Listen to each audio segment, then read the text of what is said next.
పుట్టిన దగ్గర నుంచి మాట్లాడడమే తప్ప మాట్లాడకుండా ఉండడం మనకు అలవాట్లేదు. ఇప్పుడు ఒక్కరోజు మాట్లాడకుండా ఉండి భగవంతుని వైపు మనసు పెట్టాడనుకోండి, అసలు భగవంతుని వైపు మనసు పెట్టడంలో, మౌనవ్రతం చేయడంలో ఉన్నటువంటి సంతోషం ఏమిటో మనసు రుచి పట్టుకుంటుంది. పట్టుకుందనుకోండి, నెలకి ఒక రోజు చేస్తాను అన్నవాడు కాదు, 2 పక్షాలలో ఒక్కొక్క రోజు చేస్తానంటాడు. ఇప్పుడు ఏం జరుగుతోంది? ఆత్మోద్ధరణం అవుతోంది. పైగా మౌనంగా ఉండి ప్రశాంతంగా ఉండడం అనేటటువంటిది అందరికీ అలవాటైందనుకోండి, దేశంలో సగం సమస్యలు దానివల్లే తగ్గిపోతాయి. అసలు అన్నిటికీ పెద్ద కారణం ఎక్కడుంటుంది అంటే మాట్లాడడంలోనే ఉంటుంది. ఆ మాట్లాడడం అంత తేలికైన విషయం కాదు. అందరికీ శాంతికారకమై అందరి యొక్క ఉద్ధరణకు హేతు అయిన మాట మాట్లాడడం ఒకెత్తు, మాటల చేత దేవతలు మందన చేసి వరంబులిత్తురున్, మాటల చేత దేవతలు ప్రీతి పొందుతారు. అదే మాట జిహ్వాగ్రే వర్తతే లక్ష్మి, జిహ్వాగ్రే మిత్రబాంధవాహ, జిహ్వాగ్రే బంధనం ప్రాప్తి, జిహ్వాగ్రే మరణం ధ్రువం. అనకూడని మాట నోటి వెంట వస్తే ఇబ్బందులు తీసుకొస్తుంది. అందుకే మాటని నియంత్రించుకోవడం ఎలా, ఆ మౌనంలో ఎంత సంతోషం ఉన్నది అర్థమవుతుంది. 2, అపురూపమైనటువంటి వరం మనుష్య జన్మకి స్వరపీఠిక, దానికి కొంత విశ్రాంతి లభిస్తుంది. అన్నిటినీ మించి భగవత్ సన్నిధానంలో కూర్చోడానికి అలవాటు పడుతుంది. రామకృష్ణ పరమహంస మాటల్లో చెప్పాలి అంటే, ఆయన దగ్గర ఒక నెమలి తిరుగుతూ ఉండేది. ఒకానొకప్పుడు ఒక సాధకుడు ఏం చేశాడంటే, సాయంకాలం 4 గంటల వేళ ఆయనకి నల్లమందు తినే అలవాటు ఉండేది. ఓ నల్లపూసంత నల్లమందు గింజొకటి అక్కడ పెట్టాడు. పెట్టి దాన్ని పిలిచి తినమన్నాడు. ముందు నెమలి వచ్చి తినలేదు, తర్వాత నల్లమందు తింది. తిన్న తరువాత మరునాడు సాయంకాలం 4 అయ్యేటప్పటికి దానికి ఆ నల్లమందు పెడితే బాగుండని మళ్ళీ వచ్చింది ఆ సాధకుడి దగ్గరికి. మళ్ళీ ఓ పూసంత పెట్టాడు. ఆ నెమలి ఒక 2 నెలల తరువాత 4 అయ్యేటప్పటికి నల్లమందు పెట్టకపోతే చచ్చిపోయే స్థితికి వచ్చింది. మెల్లిగా అది వ్యసనం. కానీ మౌనవ్రతానికి ఒకసారి అలవాటు పడడం మొదలు పెడితే మానసికమైనటువంటి పూజ చేయడం అలవాటైపోతుంది, ధ్యానం అలవాటు అవుతుంది, మనసు పరిశుద్ధమవుతుంది, భగవంతుడిచ్చిన వాక్కు ఎంత గొప్పదో అర్థమవుతుంది. అందుకే అన్ని వ్రతములలోకి ఏ విధమైనటువంటి క్రతువు లేకుండా చేసేటటువంటి వ్రతం భగవంతుణ్ణి చేరుకోవడానికి చాలా తేలికగా మార్గాన్ని చూపించేటటువంటి వ్రతం. ఇది నాకు చేయడానికి శక్తి ఎక్కడుందండి అని అనవలసిన అవసరం లేని వ్రతం మౌనవ్రతం ఒక్కటే. అందుకే మహాత్ములైన వాళ్ళందరూ జీవితంలో మౌనవ్రతం పాటించారు. వారు నోరు విప్పితే చాలు, ఇలా ఒడిసి పట్టుకోవడానికి కొన్ని కోట్ల మంది ఎదురు చూసే రోజుల్లో కంచికామకోటి పీఠాధిపత్యం వహించిన మహాపురుషులు చంద్రశేఖరేంద్ర సరస్వతి మహాస్వామి ప్రయత్నపూర్వకంగా మౌనవ్రతంలోకి వెళ్ళిపోయేవారు. వెళ్ళిపోయి మళ్ళీ కొన్నాళ్ల తర్వాత మౌనవ్రతాన్ని విడిచిపెట్టేవారు. దాని చేత ఆరోగ్యం కూడా బాగుంటుంది.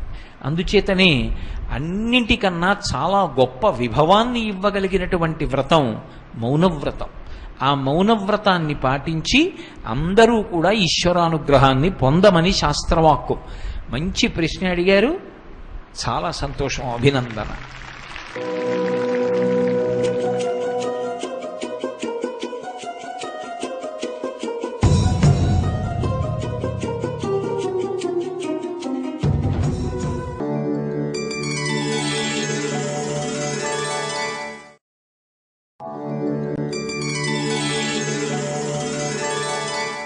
శ్రీ గురుభ్యో నమః. పూజ ప్రారంభించే ముందు ముక్కు పట్టుకోమంటారు ఎందుకండి? మంచి ప్రశ్న. పూజ ప్రారంభం చేసే ముందు నేను చూస్తున్నాను చాలా చోట్ల ముక్కు పట్టుకోండి అంటారు, కానీ అది తప్పు. అది అలా ముక్కు పట్టుకోండి అన్న మాట అసలు ప్రయోగమే చేయకూడదు. ముక్కు పట్టుకోవడం, మూతి పట్టుకోవడం అలాంటివి ఏమి ఉండవు పూజల్లో. ముక్కు పట్టుకోవడం అంటే ఎవరి ముక్కు పట్టుకోవడం? నీ ముక్కు నువ్వు పట్టుకోవడం ఎందుకు? ఎక్కడికి పారిపోతుంది అది? పూజలో ముక్కు పారిపోతుందని ఏం లేదు. కానీ ముక్కు పట్టుకోవడం అన్న మాటే వాడకూడదు. అది ప్రాణాయామం. ప్రాణాయామం ఎందుకు చేస్తారంటే మనసు విశేషమైనటువంటి చంచల స్వభావం కలిగినది. ఎంత వేగంతో ఉంటుందంటే మనసు మనోజవం మరుతతుల్య వేగం అని. మనసు వెళ్ళినంత వేగంగా లోకంలో ఏదీ వెళ్ళదు. అంత వేగంగా వెడుతుంది. ఇక్కడ నేను కూర్చుని ఉండగా నా మనసు, నేను మంచి సంకల్పం చేసి తలుచుకున్నాను అనుకోండి, కాశీ పట్టణానికి వెళ్ళిపోతుంది. నేను ఇప్పుడు ఇక్కడ ఇలా కూర్చుని ఉండగా కళ్ళు మూసుకుని, అబ్బా ఈ సమయానికి వెంకటాచలంలో స్వామివారు ఉభయనాంచారులతో ఊయలు లూగుతూ ఉంటాడు. ఆయనకి పురంధరదాస్ గారి కీర్తనలు, అన్నమాచార్యుల వారి కీర్తనలు వినిపిస్తూ ఉంటారు. నా తండ్రి ఊగుతూ ఉంటే ఆ ఆర్జిత సేవలో ఉన్న వాళ్ళందరూ ముందు కూర్చుని ఉండి ఉంటారు అని నేను భావన చేస్తున్నాను అనుకోండి, నా ప్రమేయం లేకుండా మనసు తిరుపతి వెళ్ళిపోతుంది. నా మనసు పాపపు చింతనలో ఉందనుకోండి, వెళ్ళకూడని చోటుకు కూడా అలాగే వెడుతుంది. దానికి ఉదాహరణలు నేను చెప్పక్కర్లేదు. అలా మనసు వెళ్ళి పాపం చెయ్యొచ్చు, మనసు వెళ్ళి పుణ్యము చెయ్యొచ్చు. ఇప్పుడు పూజ ఎందుకు చేస్తున్నావు? భగవంతుడికి ఉపచారాలు ఇవ్వడానికి. ఇప్పుడు నేను మీ ఇంట్లో ఎదురుగుండా కూర్చున్నాను అనుకోండి, అయ్యా స్నానం చేయండి అన్నారనుకోండి, ఎక్కడ చేయాలమ్మా స్నానాల గది ఎక్కడ అని అడుగుతాను. ఇక్కడ స్నానం చేయడానికి బిందేదమ్మా అని అడుగుతాను. కానీ భగవంతుణ్ణి స్నానం సమర్పయామి అన్నాను అనుకోండి, ఆయన అంటాడు నీ మనసు పెడితేనే తీసుకుంటానంటాడు. ఇప్పుడు నువ్వు మనసులో చూడాలి ఆయన స్నానం చేయడం. మనసు అక్కడ నిలబడాలి అంటే నువ్వు ఒక్కొక్క ఉపచారం చెప్తున్నావు. స్నానం సమర్పయామి, వస్త్రద్వయం సమర్పయామి. రోజు నిజానికి పంచల్సా పట్టుకొస్తావా? పట్టుకురావు. కానీ రోజు నువ్వు బట్టల కొట్లో చూసినటువంటి గండభేరుండం అంచున్న పంచల చాప ఒకటి తెచ్చి అట్టపెట్లో మొలతాడేసి మూట కట్టి తెచ్చి, ఆ మూట విప్పి అట్టపెట్టి అట్ట తీసి ఆ పంచల చాపు కత్తిరించి ఉత్తరీయము పంచాను భగవంతుడికి ఇస్తే, ఆయన ఆ పంచ కట్టుకుని ఆ ఉత్తరీయం వేసి కూర్చుంటే ఎంత గొప్పగా ఉన్నాడో చూసి నువ్వు మురిసిపోవాలంటే నీ మనసుతో చూడాలి. చూడాలంటే మనసు అక్కడ ఉండాలి. మనసు అక్కడ ఉండదు, పారిపోతుంది. అక్కడ ఉండేటట్టు చెయ్యాలంటే మనసు యొక్క వేగం అంతా దేని మీద ఆధారపడుతుందంటే ఊపిరి మీద ఆధారపడుతుంది. అందుకే ప్రాణోత్క్రమణము అంటారు. ప్రాణము వాయువు, ఊపిరి ఆగిపోతే ప్రాణం పోయిందంటారు. ఆఖరి ఊపిరిలో ఆఖరిసారి కదిలినటువంటి మనసు ఏదో ఒక రంధ్రంలోంచి బయటికి పారిపోతుంది. ఆ మనసు కదలకుండా ఉండాలి అంటే ఉద్వేగంతో ఊపిరి తీయకూడదు, వేగంగా తీయకూడదు. దాన్ని నియంత్రణం చెయ్యాలి. మన ఇష్టం వచ్చినట్టు నియంత్రించకూడదు ఊపిరిని. దానికి ప్రాణాయామం. ఆ ప్రాణాయామం చేసేటప్పుడు ముక్కు రంధ్రాన్ని ఒకదాన్ని మూసి రెండవ రంధ్రాన్ని తెరిచి మెల్లగా ఊపిరిని పూర్తిగా తీసుకుని, ఏ ముక్కు రంధ్రంలోంచి తీశారో ఆ ముక్కు రంధ్రాన్ని మూసిన ముక్కు రంధ్రాన్ని తెరిచి అందులోంచి మెల్లగా విడిచిపెట్టాలి. మళ్ళీ ఎందులోంచి విడిచిపెట్టారో అందులోంచే మళ్ళీ మెల్లగా పీల్చాలి. మళ్ళీ అప్పుడు మూసిన రంధ్రాన్ని తెరిచి మళ్ళీ మెల్లగా విడిచిపెట్టాలి. అలా ప్రాణాయామం చేస్తే ఏమవుతుందంటే ఊపిరి యొక్క వేగాన్ని నియంత్రిస్తే మనసు యొక్క వేగం నియంత్రింపబడి ఆ మనసు ఆగుతుంది. ఆగిన మనసు మాట వింటుంది. ఎప్పుడైనా రైతు ఎద్దుబండి కట్టాలనుకున్నాడు అనుకోండి, అసలు ముందు రైతు యొక్క గొప్పతనం ఎక్కడుంటుందంటే కాడి కిందకి ఎద్దు రావాలి. ఎద్దు కాడి కిందకి రాకపోతే అప్పటికీ కట్టలేడు.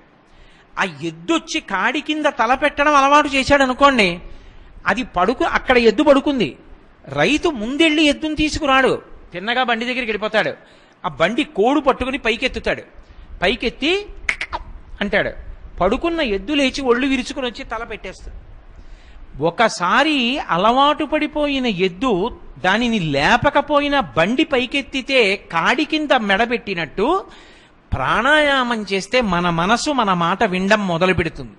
అప్పుడు హస్తయోహో అర్ఘ్యం సమర్పయామి అన్నాననుకోండి, ఈశ్వరుడి చేతులు చూస్తుంది, నేను పోసిన నీళ్లు చూస్తుంది, ఆయన పుచ్చుకోవడం చూస్తుంది. మనసు నిలబడితే కానీ పూజ పూర్తవదు. మీరేమిచ్చారు ఈశ్వరుడికి అనవసరం. పత్రం పుష్పం ఫలం తోయం యోమే భక్త్యా ప్రయచ్చతి. భక్తి మనసులో ఉండే భావన. ఆ మనసు నిలబడాలి అంటే ప్రాణాయామం చేస్తే, ఊపిరిని నియంత్రిస్తే మనసు నిలబడుతుంది. నిలబడిన తరువాత ఇక ఒక్కసారి లొంగిందనుకోండి, ఇలా చెయ్యి ఇలా చెయ్యి ఇలా చెయ్యి అన్నారనుకోండి, అలా చేయడం మొదలు పెడుతుంది.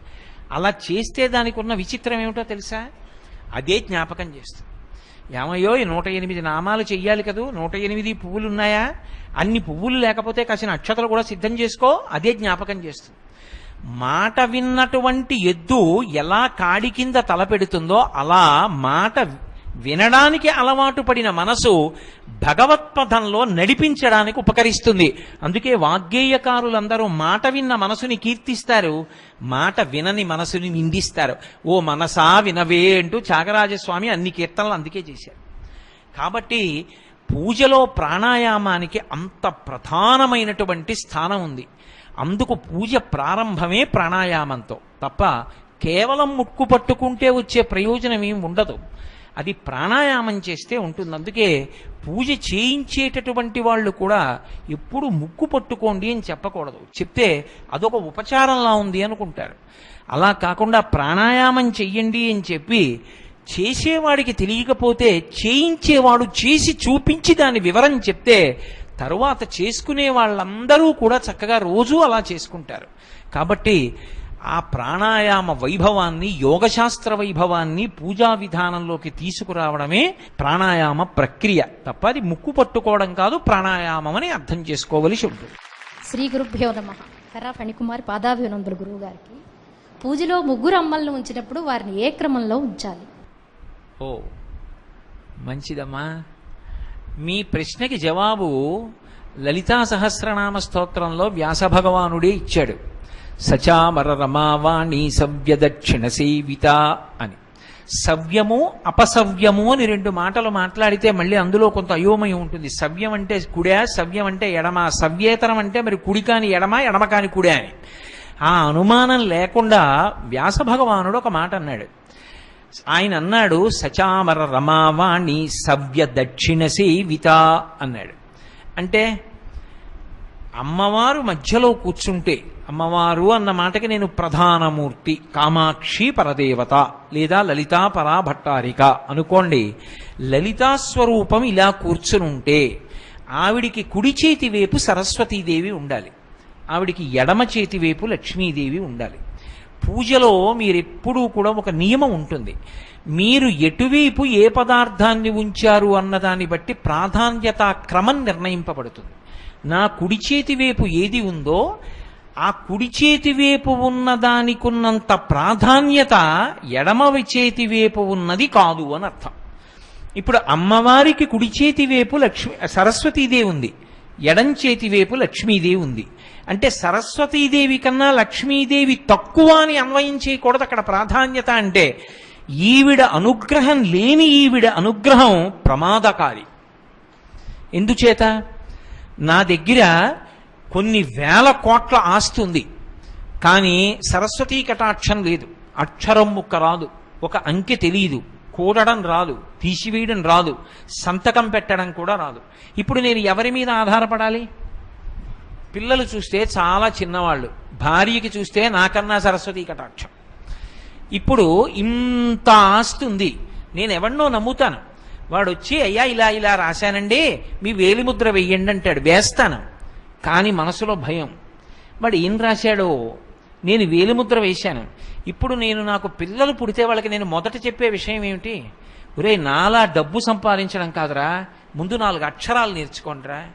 సరస్వతీ కటాక్షం లేని లక్ష్మీ కటాక్షం భయహేతురా. భయం వేస్తుంది, ఏమైపోతుందో ఈ ఐశ్వర్యం అని. ఎవడేం చేస్తున్నాడో అని భయం.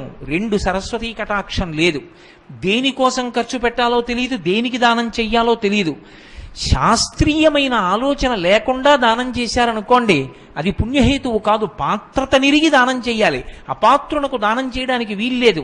పాత్రత నిరిగి దానం చెయ్యాలంటే వాడు పాత్రుడు అని తెలియాలి, అంటే అర్హుడు అని తెలియాలంటే సరస్వతీ కటాక్షం ఉండాలి. ఇప్పుడు సరస్వతీ కటాక్షం ఉంది, ఎన్ని వేల కోట్లు నీకుంటే భయం? ఏమీ భయం లేదు. నీ ఆస్తి అంతా నువ్వు చూసుకుంటావు, ఏం రాశారో చూస్తావు, నీకెంతుందో చూడగలవు, కూడగలవు, తీయగలవు, భాగహారం చెయ్యగలవు. నేను ఎందులో పెట్టుబడి పెడతాను, నాకెంత వస్తుంది, మాట్లాడగలవు, చూసుకోగలవు, అన్ని విషయాలు తెలుసుకోగలవు, హాయిగా నిద్రపోగలవు, కడుపు నిండా తినగలవు. 2, లక్ష్మీ కటాక్షం బాహ్యంలో కనపడక్కర్లేదు. ఆయనకి పైకి ఆస్తి చూడ్డానికి ఏమీ లేదు, పెద్ద అంతఃపురం లేదు, ఆయనకో సొంత కారు లేదు, ఆయనకేం మణిమాణిక్యాలు లేవు. కానీ సరస్వతీ కటాక్షము ఎవడికి ఉన్నదో వాడు పొందిన లక్ష్మీ కటాక్షము అనన్య సామాన్యము, అంత భోగాన్ని పొందుతాడు. అదే లక్ష్మీ కటాక్షం. మీకొక్క ఉదాహరణ చెప్పాలంటే, మీకొక్క 4 ప్రశ్నలకి జవాబులు చెప్తే నేను ఎక్కడ కూర్చున్నాను? విశాలమైన వేదిక మీద ఒక కుర్చీలో కూర్చున్నాను. మీ అందరూ నాకన్నా కిందెందుకు కూర్చున్నారు? మీ అందరికీ నాకన్నా ఆస్తి తక్కువయ్యా? మరి నన్ను ఎందుకు పైన కూర్చోబెట్టి మీరు కింద కూర్చున్నారు? అంటే నేను మీ యొక్క ప్రశ్నలకు కొన్నింటికి జవాబు చెప్తాను కాబట్టి ఆ సరస్వతికి నమస్కారం చేసి నాకు ఉన్నత స్థానం ఇచ్చారు. ఇది లక్ష్మీ కటాక్షం కాదా? ఇది వైభవం కాదా? వైభవం ఎందుకు వచ్చింది? సరస్వతీ కటాక్షం వల్ల వచ్చింది. నేను ఎక్కడో ట్రాఫిక్లో ఇరుక్కుపోయి గంట సేపు ఆలస్యం అయ్యాను. మీరందరూ ఎందుకు ఓపిక పట్టి కూర్చున్నారు? వాడు చెప్పేది విందామని. నా గురించి చెప్పుకుంటున్నానంటే మీలో ఒకడు వస్తాడా ఈ సభకి? రారు. భగవతి గురించి చెప్తానంటే వస్తారు. అంటే సరస్వతీ కటాక్షము లక్ష్మీ కటాక్షమునకు తనంత తాను హేతు. తెలిసి తెలియని వాళ్ళు సరస్వతి లక్ష్మీ ఓ చోట ఉండరంటారు. ఎందుకంటారో తెలుసా ఆ మాట? వాళ్ళ అన్వయం వేరు.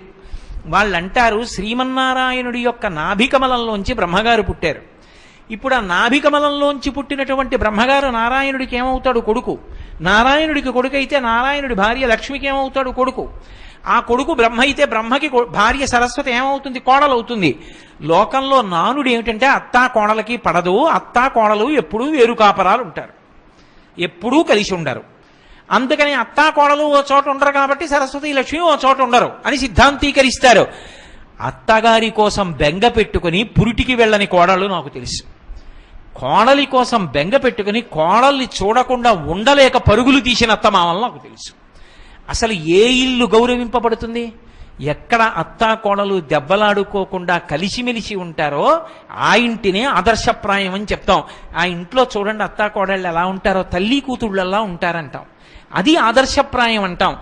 అంతటి సంస్కృతిని నేర్పవలసిన తల్లులు లక్ష్మీ సరస్వతి ఎందుకు దెబ్బలాడుకుంటారు? వాళ్ళు దెబ్బలాడుకోరు. మనకున్న అవగుణాలు తీసుకెళ్లి వాళ్ళ యందు కూడా ఆరోపించడం. కాబట్టి సరస్వతి లక్ష్మి ఒక చోట ఉండరన్నది తప్పు. కానీ మూర్తులను ఆక్రమంలో ఎందుకు పెడతామంటే, అమ్మా నీ అనుగ్రహం చేత కుడివైపు ఉన్న సరస్వతి నాకు ముందు కావాలి. ఆవిడ అనుగ్రహం కలిగి లక్ష్మీ అనుగ్రహం కలగాలి. కలిగితే ఈ సరస్వతీ కటాక్షం వలన ఈ లక్ష్మీ కటాక్షాన్ని ధైర్యంగా భయం లేకుండా ధార్మికంగా ఉపయోగించుకొని ధర్మకార్యాలకు వినియోగించి ఇక్కడ అక్కడ సముచితమైనటువంటి స్థానాన్ని నేను పొందగలుగుతాను. ఇది లేని లక్ష్మి భయం. లక్ష్మి లేని సరస్వతి అసలు ఉండదు. లక్ష్మీదేవి కటాక్షం లేని సరస్వతీ కటాక్షం అన్న మాట లోకంలో లేదు. ఉండి తీరుతుంది. సరస్వతి విద్వాన్ సర్వత్ర పూజ్యతే.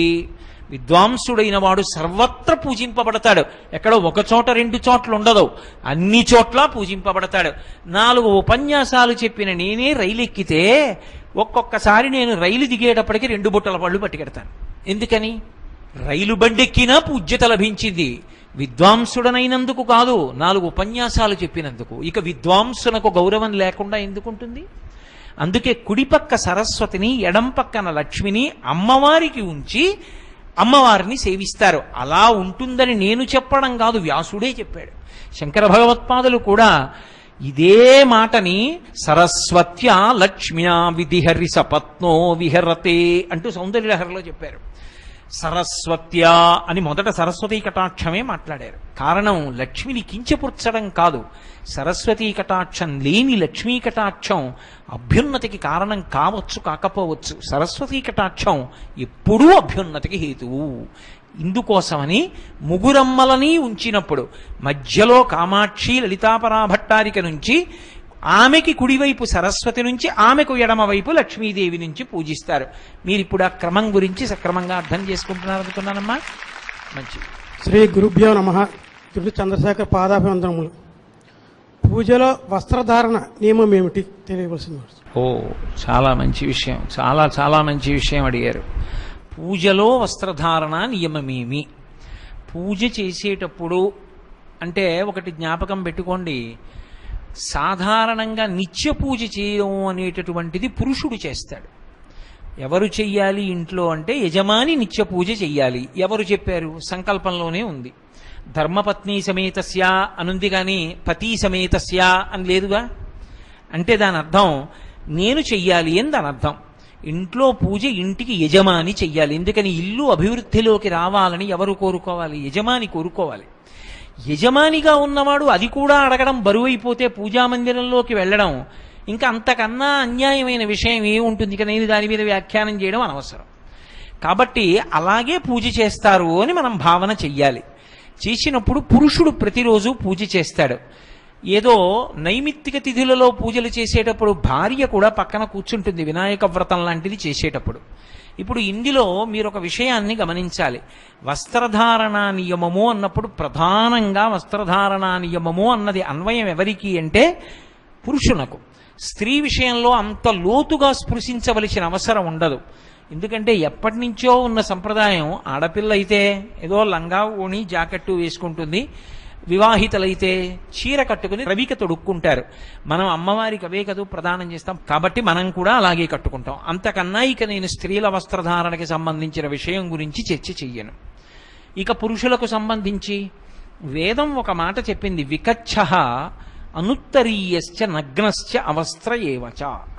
గోచి పొయ్యకుండా కేవలం బట్టని చుట్టూ మాత్రమే తిప్పాడనుకోండి, దిగంబరుడే అవుతాడు. బట్ట గోచి పొయ్యాలి, వెనక్కి తీసి కుర్చీళ్లు పెట్టి గోచి వెనక్కి దోపుకోవాలి. దాన్ని కచ్చము అంటారు. అంటే గోచి పోసి కట్టుకున్నాడు. వికచ్చః అలా వెనక కుర్చీళ్లు పోసి గోచి పెట్టుకోలేదు. అనుత్తరీయశ్చ పైన ఉత్తరీయం లేదు. అంటే ఉత్తరీయం ఒకటే ఉండాలి పురుషుడికి, చొక్కా కానీ బనీను కానీ ఏదీ ఉండకూడదు పూజ చేసేటప్పుడు. దేవాలయంలోనైనా అంతే. ఏదో కళ్యాణం చేసుకోవడానికి వెళ్ళామనుకోండి, ఎవరో వచ్చి చిన్నపిల్లలకి చెప్పినట్టు మీరు చొక్కా విప్పండి, మీరు బనీని ఇప్పండి అని చెప్పక్కర్లేదు. మనంతట మనమే తీసి కూర్చోవాలి. ఎందుకంటే అది భగవంతుని యొక్క అనుగ్రహాన్ని అపేక్షిస్తున్నావు. నీ గుండెలలో ఏ పరమాత్మ ఉన్నాడో వాడే ఎదురుగుండా ఉన్నాడు. వాడు వీడిని, వీడు వాడికి కనపడాలి. నువ్వు ఉత్తరీయం ఒకటే వేసుకుంటారు పురుషులు. వేసుకుని వికచ్చః గోచి పోసి పంచె కట్టుకోవాలి. ఎడమ భుజం మీద ఉత్తరీయం ఉందనుకోండి, వాడు భార్యాసహితుడు మంగళప్రదుడని గుర్తు. కుడి భుజం మీద ఉత్తరీయం వేసుకున్నాడు అనుకోండి, భార్య చనిపోయింది, అమంగళకరుడు, ఆయన యజ్ఞయాగాది క్రతువులకు పనికిరాడని గుర్తు. అసలు ఉత్తరీయం వేసుకోలేదనుకోండి, ఆయన పూజకి అర్హుడు కాడు అని గుర్తు. కాబట్టి అనుత్తరీయశ్చ ఉత్తరీయం లేకుండా ఉండకూడదు. రెండు, ఇంటికి ఎవరైనా పెద్దలు వస్తున్నారనుకోండి, మీ యందు పెద్దరికం వాళ్ళు చూస్తున్నారు అని గుర్తేమిటో తెలుసా? మీకు స్వాగతం చెప్పడానికి బయటికి వచ్చిన ఇంటి యజమాని యొక్క ఎడమ భుజం మీద ఉత్తరీయం ఉన్నదా లేదా అన్నది చూసుకోవాలి. నేను ఎవరింటికైనా వెళ్ళాననుకోండి, ఆయన ఎడం భుజం మీద ఉత్తరీయం వేసుకుని ఎదురొచ్చి స్వాగతం పలికాడు అనుకోండి, నేను ఆయన యొక్క అభ్యున్నతి కొరకు మంచి మాటలు చెప్పచ్చు. ఆయన అలా రాలేదనుకోండి, నేను వెళ్ళి నా పని చూసుకుని వెళ్ళిపోవడమే మంచిది. ఎందుకో తెలుసా? నాకు ఆయన పెద్దరికం ఇస్తున్నాడని గుర్తేమిటంటే భుజం మీద ఉత్తరీయంతో స్వాగతం పలకాలి. మీరు గమనించండి, కావ్యాలలో పురాణాలలో భుజం మీద ఉత్తరీయంతో స్వాగతం పలికాడు అని ఉంటుంది. అప్పుడే పెద్దలు మాట్లాడతారు. కాబట్టి ఉత్తరీయం ఉండాలి. నువ్వు ఎవరితో సమన్వయం అవుతున్నావు? భగవంతుడితో సమన్వయం అవుతున్నావు. పూజలో ఆయన చెయ్యి చాపాలి, ఆయన కాళ్ళు చాపాలి. లేకుండా ఎలా ఆయన కాళ్ళు కడుగుతావు? ఆయన తింటే కదూ నువ్వు పెట్టింది అందింది. ఆయన అనుగ్రహించాలంటే నువ్వు మంగళప్రదుడవై ఉండాలి, ఉత్తరీయం వేసుకుని ఉండాలి. అనుత్తరీయశ్చ నగ్నశ్చ, వాడు బట్టలు లేకుండా పూజ చేశాడు అని గుర్తు. అవస్త్రయేవచ మళ్ళీ నొక్కి చెప్పింది వేదం. వాడు నగ్నంగా ఉన్నాడు. నగ్నము అన్న మాటకు అర్థం ఏమిటంటే దిక్కులు కప్పని వాడై ఉన్నాడు. నేను ఏదో ఇలా ఒక్కటే కట్టాననుకోండి, పూజకు పనికిరాను. గోచీపోసి కట్టే కూర్చోవాలి. అందుకే మీరు ఎప్పుడైనా చూడండి, వేదం చదువుకున్న పెద్దలు వాళ్ళు భోజనం చేస్తుంటే కనీసం అంగవస్త్రం అంటారు, చిన్న గుడ్డైనా సరే గోచీపోసి కట్టు కూర్చుని భోజనం చేస్తారు తప్ప అసలు వికచ్చంగా భోజనం చేయరు. వికచ్చంగా పూజ దగ్గరికి వెళ్ళరు. దేవాలయంలోకి అంతరాలయ ప్రవేశం చెయ్యరు. వికచ్చః అనుత్తరీయశ్చ నగ్నశ్చ అవస్త్రయేవచ. రెండు, అలా పంచె కట్టుకునేటప్పుడు ఆ పంచెకి కానీ ఉత్తరీయానికి కానీ అంచు ఉండాలి. అంచులేని బట్ట కట్టాడు అంటే అమంగళప్రదుడు అని గుర్తు, అమంగళమైన స్థితిలో ఉన్నాడు అని గుర్తు. అందుకే అవతలవాడు 10 కాలాలు బ్రతకాలి అని కోరుకుంటే ఏం చేస్తారంటే అంచు ఉన్న బట్టలు తీసుకొచ్చి పెడతారు. ఒక ప్యాంటు గుడ్డ నేను పెట్టాను అనుకోండి, దానికి అంచు ఏముంటుంది? నేను చొక్కా గుడ్డ పెట్టాను అనుకోండి, దానికి అంచు ఏముంటుంది? అందుకే పీటల మీద అల్లుడికి పెట్టాలి అంటే పీటల మీద ఉండగా, నీకు ముచ్చటుంది ఓ కోటు కుట్టించాలనుకున్నావు బయట కుట్టించు. పీటల మీద కూర్చునున్నాడు భగవత్కార్యంలో, ఇప్పుడు అది ఆయుక్కారకం నువ్వు ఇచ్చింది. నువ్వో ఉత్తరీయం వేసుకోవాలి. ఉత్తరీయం లేకుండా బట్టలు పెట్టకూడదు, ఉత్తరీయం లేకుండా బట్టలు పుచ్చుకోకూడదు. అంచు ఉన్న బట్ట పెట్టాలి. అందుకే ఇప్పటికీ మన వాళ్ళు పంచెల చాప్ పెడతారు. పరమమంగళప్రదుడని గుర్తేమిటి? అంచు ఉన్న బట్ట గోచీ పోసి కట్టుకుని ఉత్తరీయం వేసుకున్నాడు అనుకోండి, పరమమంగళప్రదుడు శౌచంతో ఉన్నాడని గుర్తు. కాబట్టి పూజ దగ్గరికి వెడితే లాల్చీ బనీను కూడా పనికిరావు, తీసేసి ఉత్తరీయం కప్పుకుని గోచీ పోసి పంచ కట్టుకుని కూర్చుని పూజ చెయ్యాలి. గోచీ ఎంత బాగా పొయ్యాలి, అంచు ఎంత బాగా మడత పెట్టాలి, సంబంధం లేదు. నువ్వు ఒక అంచు తీసి నీకొచ్చినట్టు కుచ్చిళ్ళు పెట్టి దోపుకుంటే చాలు, కచ్చమన్నట్టు. కాబట్టి పురుషుడికి పూజ చేసేటప్పుడు వస్త్రధారణ యందు అటువంటి నియమము ఉన్నది. కాబట్టి అదేం పెద్ద విశేషం అండి. గోచి పోచి పంచకట్టుకోవడం అనేటటువంటిది బ్రహ్మ విద్య ఏం కాదు. కాస్త బట్ట యువతలకి విడిచి యువతల బట్టని కుర్చీళ్ళు పెట్టి ఇలా దోపుకుని తీసి వెనక్కి తిప్పి కుర్చీళ్ళు ఎట్టి ఇలా దోపితే అయిపోయింది. వైదికం ఎన్నో చేస్తున్నాం, అది పెద్ద విషయం ఏం కాదు. కానీ ఎవరో మంచి ప్రశ్న అడిగారు. పూజ యందు ఎప్పుడూ గోచి పోసి పంచ కట్టుకుని పురుషుడు ఉత్తరీయం వేసుకుని పూజ చేయవలసి ఉంటుంది.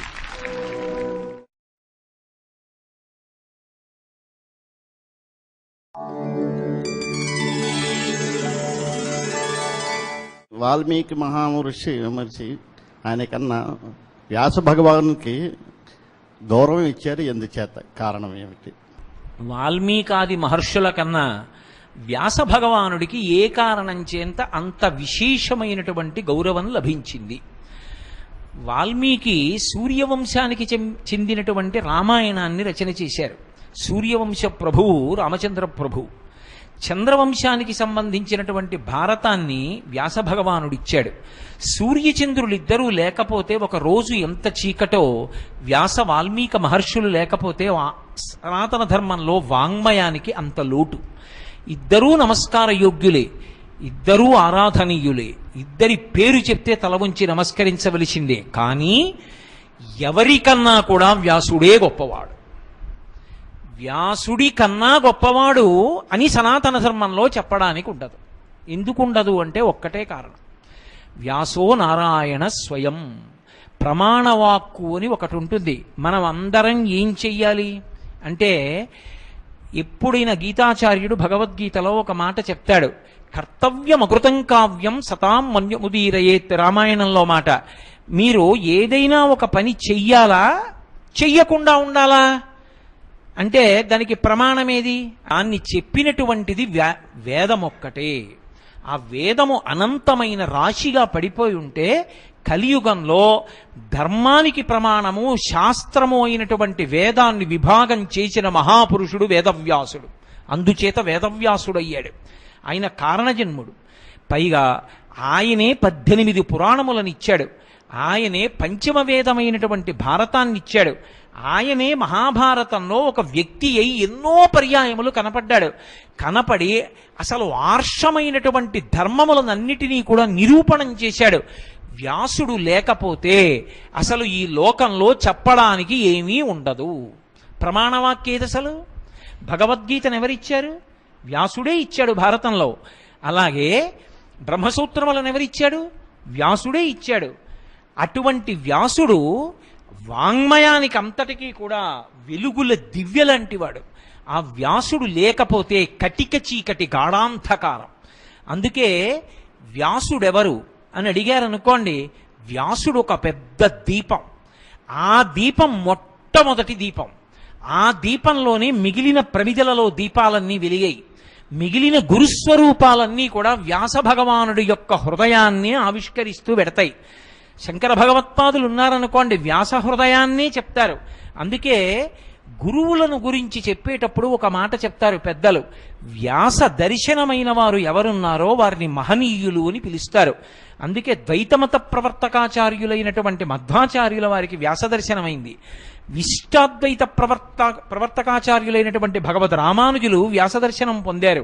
శంకర భగవత్పాదులు వ్యాస దర్శనం పొందడం ఒకటే కాదు, బ్రహ్మసూత్రాల మీద భాష్యం విషయంలో శంకరులతో మహానుభావుడు వ్యాసుడు వాదించాడు. బ్రాహ్మణ రూపంలో వ్యాసుడిగా వస్తే శంకరులు మాట్లాడరు, నేల మీద పడి నమస్కారం చేసి ఊరుకుంటారు, ఆయన ముందు మాట్లాడటమే.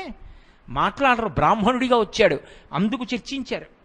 చర్చిస్తే శంకరాచార్యుల వారి ప్రతిభ చూసి నువ్వు శరీరం వదిలిపెట్టేస్తే ఇది వ్యాప్తి చేసేవాడు లేదు, అందుకని 32 సంవత్సరములు ఈ భూమండలం మీద ఉండమని అడిగినవాడు వ్యాసుడు. వ్యాసుడి వాక్కును అనుసరించి శంకరాచార్యుల వారు 32 ఏళ్ళు శరీరంతో ఉన్నారు. అంతటి మహానుభావుడు చిరంజీవి. ఇప్పటికీ వ్యాసుడు తిరుగుతూనే ఉంటాడు శరీరం. మహాపురుషుడు దర్శనమిస్తూ ఉంటాడు మహాత్ములకు. అటువంటి వ్యాసుడు లేనినాడు అసలు మనం ఎలా ప్రవర్తించాలి, భక్తి జ్ఞాన వైరాగ్యాలు ఎలా పొందాలి, మనకి వేదం అంటే ఏమిటి, పురాణం అంటే ఏమిటి, ఇవి చెప్పినవాడు లేడు. అసలు మొట్టమొదట వెలిగిన జ్యోతి ఏది అంటే వ్యాసుడే. ఆ వ్యాసుడెవరో కాదు, నారాయణుడే. పైగా ఇంకొక మాట ఏమిటో తెలుసా, వ్యాసుడు వ్యక్తి కాడు, వ్యాసుడు పదవి. ఆ పదవిలోకి ఒక్కొక్క మహానుభావుడు వచ్చి కూర్చుని వ్యాసుడు అవుతూ ఉంటాడు. ఇప్పుడు కృష్ణద్వైపాయనుడు వ్యాసుడు ద్వాపరయుగం చివరిలోకి వచ్చేటప్పటికి. కాబట్టి వ్యాస అన్న శబ్దమే అంత గొప్పది. అందుకే మొదటి నమస్కారం వ్యాసుడికి చేస్తారు. 2 తర్పణ చేస్తారు. మహర్షులకు తర్పణ చేసేటప్పుడు అందరి పేర్లు చెప్పక్కర్లేదు, వ్యాస భగవానుడి పేరొక్కటి చెప్పి తర్పణ చేస్తే మహర్షి మండలానికి అందుతుంది. అందుకే మహర్షి తర్పణం చేసేటప్పుడు, ఋషి తర్పణం చేసేటప్పుడు వ్యాసుడి పేరుతోటే ప్రారంభం అవుతుంది. అంతటి మహానుభావుడు, అంతటి అద్భుతమైన స్థాయిని పొందినటువంటి వాడు వ్యాసుడు. అందుకే వ్యాసుణ్ణి ప్రత్యేకంగా గౌరవిస్తారు తప్ప వ్యాసుడితో సమాన స్థాయిలో ఎవరినీ గౌరవించరు. కారణం ఏమంటే అది తక్కువ చేయడం కాదు, ఆయనని గౌరవించడానికి వాళ్ళందరూ కూడా అంత సంతోషాన్ని పొందుతారు. ఒక శంకర భగవత్పాదులు ఉన్నారనుకోండి, వ్యాసవాక్కు చెప్పి పరవశించిపోతారు. మిగిలినటువంటి ఏ గురుస్వరూపాలు చూడండి, మధ్వాచార్యుల వారిని చూడండి, భగవత్ రామానుజాచార్యుల వారిని చూడండి, చంద్రశేఖరేంద్ర సరస్వతి మహాస్వామి వారిని చూడండి, చంద్రశేఖర భారతిని చూడండి, విద్యారణ్య స్వామిని చూడండి, ఎవరైనా సరే వ్యాసుడు అంటే 2 చేతులు ఎత్తి నమస్కరిస్తారు. వ్యాస పూర్ణిమ వచ్చిందనుకోండి, పీఠాధిపతులు కూడా అంత పెద్ద పూజ చేసి వ్యాసుడికి నమస్కరిస్తారు. ఎందుచేత అంటే అది ఈ లోకంలో వెలిగినటువంటి మొట్టమొదటి జ్ఞాన జ్యోతి. దాని నుండి మిగిలిన జ్యోతులన్నీ వెలిగాయి. అటువంటి మహానుభావుడు, అంత గొప్పవాడైనటువంటి వేదవ్యాసుణ్ణి స్మరిస్తే చాలు, నమస్కరిస్తే చాలు, మనం అందరం కూడా పునీతులమవుతాం. అందుకే ఎందరో మహర్షులున్నా వ్యాసుడిది ఒక ప్రత్యేకమైనటువంటి స్థానం, వ్యాసుడికి ఒక ప్రత్యేకమైన గౌరవం, వ్యాసుడికి ఒక ప్రత్యేకమైన నమస్కారం, వ్యాసుడికి ఒక ప్రత్యేకమైన తర్పణ, అన్ని గౌరవాలు పొందినవాడు వేదవ్యాసుడు. శ్రీ గురుభ్యో నమః. జంతువునాం నరజన్మ దుర్లభం అంటారు. మరి అటువంటి ఉత్కృష్టమైన మానవ జన్మ పొందిన మనుష్యుడు ప్రయత్నపూర్వకంగా చేయవలసిన విధి ఏంటి? ఏ విధి వలన, ఏది ఆచరించడం వల్ల ఈ మనుష్యత్వం నిలబడుతుంది? కొంచెం సవివరంగా వివరించి. మంచి మాట. మిగిలినటువంటి వాటికన్నిటికీ కలిపి 84 లక్షల జీవరాశుల్లో మనుష్య శరీరం వినా మిగిలిన వాటికన్నిటికీ కలిపి ఉన్న ధర్మం ఒక్కటే, పశుధర్మం. పశుధర్మం అన్న మాటలో కారుణ్యం అన్న మాటకి ఎక్కడా చోటు ఉండదు. మీరు చూడండి, ఆజన్మ వైరం అని ఉంటుంది వేదంలో. ఈ ఆజన్మ వైరము అన్న మాట గురించి ఒక సూక్తం కూడా చెప్పబడింది. అంటే వైరం అన్న మాట గురించి అని కాదు నా ఉద్దేశం, దాన్ని ప్రకటనం చేస్తూ. ఒకప్పుడు వశిష్ఠ మహర్షి ఇంద్రుడి ఇంటికి ఎడతాడు. ఇంద్రుడు చాలా డాబుగా ఉంటాడు, వశిష్ఠుడు గడ్డాలు పెరిగిపోయి మహానుభావుడు బ్రహ్మతేజస్సుతో ఉంటాడు. ఇంద్రుడి దగ్గర కుక్క ఉంది, దాని పేరు దేవశుని. ఆ కుక్క వశిష్ఠుడిని చూసి మురిగింది. మురిగితే వశిష్ఠుడు శునక సూక్తం చెప్పాడు, కుక్క మీద సూక్తం చెప్పాడు వేదంలో. ఆ సూక్తం చెప్తూ ఒక మాట అంటాడు, ఓ కుక్క, నీకు పందితో ఆజన్మ వైరం ఉన్నది అంటాడు. కుక్కకి కారణం ఉండదు, పంది కనపడితే తరుగుతుంది, పందిని కరుస్తుంది. 4 కుక్కలు కలిసి ఒక పందిని భయపెడతాయి, ఆజన్మ వైరం. పంది పిల్లని, చిన్న పంది పిల్ల అమ్మ దగ్గరికి పరిగెత్తలేకపోతే నిర్దాక్షిణ్యంగా నోట ఖర్చుకుని వెళ్ళిపోతుంది.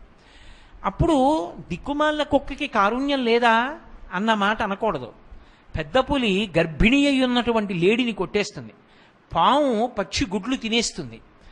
కానీ జంతువునాం నరజన్మ దుర్లభం. శంకర భగవత్పాదులు ఆ మాట ఎందుకన్నారంటే, ఈ శరీరంతో వచ్చిన నువ్వు ఒక్కడివే ధర్మాచరణం చెయ్యగలవు. ధర్మము అన్న మాట ఎవరి కోసము అంటే కేవలం మనుష్యుడి కోసమే. ధర్మము మిగిలిన వాటికి లేదు. ఇంకా ధర్మాన్ని చెప్పేది వేదం ఒక్కటే. వేదమునకొక్కదానికే ధర్మం చెప్పే అధికారం. ఇది ధర్మము, ఇది ధర్మము కాదు చెప్పడానికి లోకంలో ఎవరికీ అధికారం లేదు. అది చెప్పేది వేదం ఒక్కటే. ఆ వేదం చెప్పిన ధర్మం ఏదుందో అది ఆచరించడానికి యోగ్యుడెవరంటే మనుష్యుడు ఒక్కడే. అసలు తెలుసుకోవడం అన్నది మనుష్యుడే కాదు, మిగిలిన వారికి తెలుసుకునే అధికారం లేదు. కాబట్టి నరుడు ఒక్కడే ధర్మాన్ని పాటించగలడు. ధర్మాన్ని పాటించిన నరుడు ఇక మళ్ళీ తిరిగి రావలసిన అవసరం లేదు, మోక్షానికి వెళ్ళిపోతాడు. అందుకే మనం అడగక్కర్లేదు. పురుషార్థములు అంటే ధర్మార్థ కామ మోక్ష చతుర్విధ పురుషార్థ ఫలసిద్ధ్యర్థం. కామము అర్థము ఈ రెండు దేనితో ముడిపడాలి? ధర్మంతో ముడిపడాలి. ధర్మము ప్రధానము. నువ్వు డబ్బు సంపాదించినా ఖర్చు పెట్టినా, నీకో కోరిక కలిగినా కోరిక తీర్చుకున్నా ధర్మంతో ముడిపడాలి. ధర్మచట్రములోకి ఇమడని డబ్బు సంపాదించకూడదు, ధర్మచట్రములోనికి ఇమడని రీతిలో ఖర్చు పెట్టకూడదు.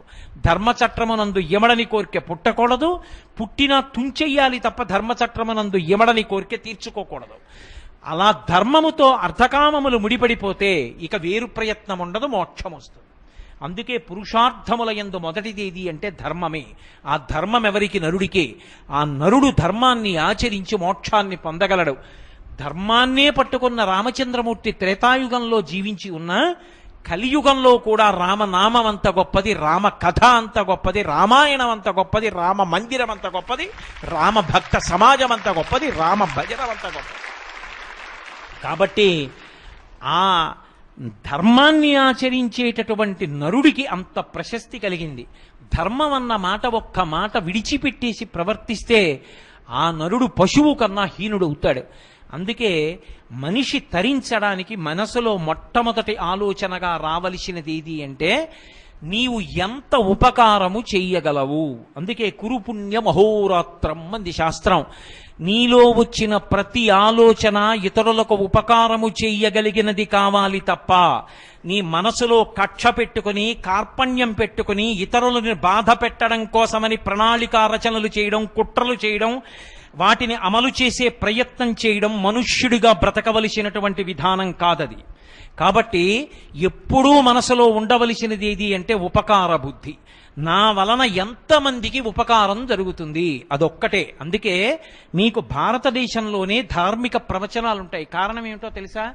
అన్నిటిలోకి గొప్పదేది 10 మంది జీవితాలు మారేటట్టుగా ధర్మాన్ని ప్రబోధం చేయడం. ఇవాళ అన్నం పెడితే రేపు పొద్దుటికి ఆకలేస్తుంది. ఇవాళ మీకు ఆరోగ్యం కలగడానికి నేను కంటికి శస్త్రచికిత్స చేయిస్తే రేపు కడుపులో బాధపడుతుంది. పైగా నేను 2 కళ్ళు ఒక వ్యక్తికి శస్త్రచికిత్స చేయించి చూపు బాగా వచ్చేట్టు చేశాననుకోండి, రేపు వాడు ఆ చూపుతో దొంగతనాలు చేస్తే నేను చెప్పలేను. కానీ ధర్మమునందు నేను చేసిన ప్రవచనముల వలన మారి ఒక్కడు ధర్మాత్ముడయ్యాడనుకోండి, నేను ఎందుకు చెయ్యాలి తప్పని 10 మంది మారారనుకోండి, అంతకన్నా మనుష్యులుగా బ్రతకడానికి మార్గం ఇంకొకటి లేదు. అందుకే ఈ దేశంలో అన్నిటికన్నా గొప్పది ఏది అంటే ధర్మమును ప్రవచనము చేయుటయే. అందుకే ఆత్మని అనుభవించే మహాపురుషులు కూడా అనుగ్రహ భాషణాలు చేసి ధర్మాన్ని చెప్పారు. కావ్యములు, పురాణములు సమస్తము దేని గురించి చెప్తాయంటే ధర్మం. 2 అక్షరాలు. మీరు కావ్యము, పురాణములు, వేదములు అన్నీ తెచ్చి పిండేస్తే 2 అక్షరములు పడతాయి సారంగా. అదే ధర్మం. ధర్మో రక్షతి రక్షితః. ఆ ధర్మమే రక్షిస్తుంది. ఆ ధర్మమును పాటించగలిగిన వాడు మనుష్యుడొక్కడే.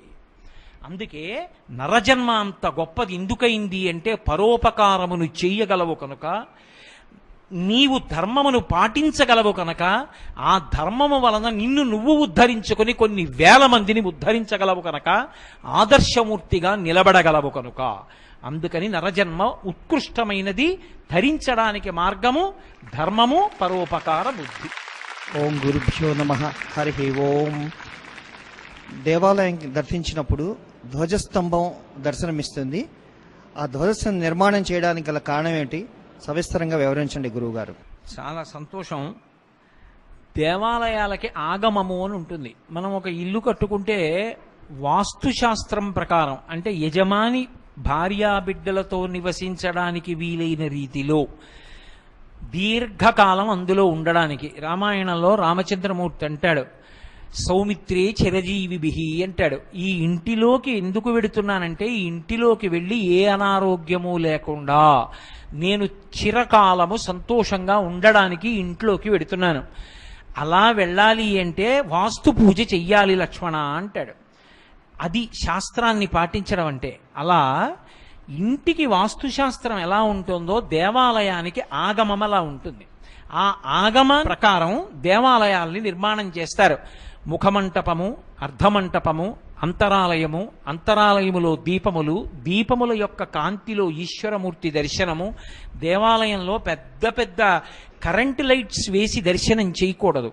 ఎందుకు చెయ్యకూడదు అంటే దేవాలయంలో వెలుగుతున్న దీపమే గురువుగారు. గురువుగారు మాకు ఆయన యొక్క ప్రవచనము ద్వారా అందించిన భక్తి యొక్క కాంతులలో మాకు పరమేశ్వరుడు దర్శనమవుతున్నాడు. ఆ లోపల ఉన్న దీపమే గురువు. అందుకే ఆగమం ఉంటుంది. ఆగమం ప్రకారం నిర్మిస్తారు. బలిహరణ మంటపాలు ఉంటాయి. ప్రదక్షిణానికి అనుకూలంగా ఉంటుంది. బయట పరివార దేవతలు ఉంటారు. ఎదురుగుండా ఆయనని వహించేటటువంటి వాహనం ఉంటుంది. దానితో పాటుగా ధ్వజస్తంభం ఉంటుంది. ధ్వజము అంటే గుర్తు ఏమిటంటే జెండా. జెండా కనపడింది అనుకోండి ఎక్కడైనా, ఆ జెండాని బట్టి దాని వెనక ఎవరున్నారు చెప్తారు. త్రివర్ణ పతాకం ఎక్కడైనా కనపడింది అనుకోండి, ఓ ఇది భారతదేశ పతాకం. పరమ సంతోషంతో రెండు చేతులు ఎత్తి నమస్కారం చేస్తాం. రామాయణంలో కోవిదార వృక్షం ముద్రగా కలిగిన పతాకం కనపడుతుంది రామలక్ష్మణులకు. అదిగో అది మన కోసల దేశం యొక్క సైన్యం, దశరథ మహారాజు గారి సైన్యం. అందుకే భారతంలో ఒక్కొక్క జెండా మీద ఉన్నటువంటి గుర్తును పట్టి ఒక్కొక్క వీరుడు ఉన్నాడు అని చెప్తారు. దేవాలయంలో ధ్వజం ఉండడం కాదు, కేవలం జెండా ఎగరైరు. ధ్వజమునకు స్థానంలో ధ్వజస్తంభం ఉంటుంది. ఆగమంలో ఎలా చెప్పారో అటువంటి కర్రతో తయారు చేసి బాగా ఎత్తుగా పెట్టి ఉంచుతారు ధ్వజస్తంభాన్ని.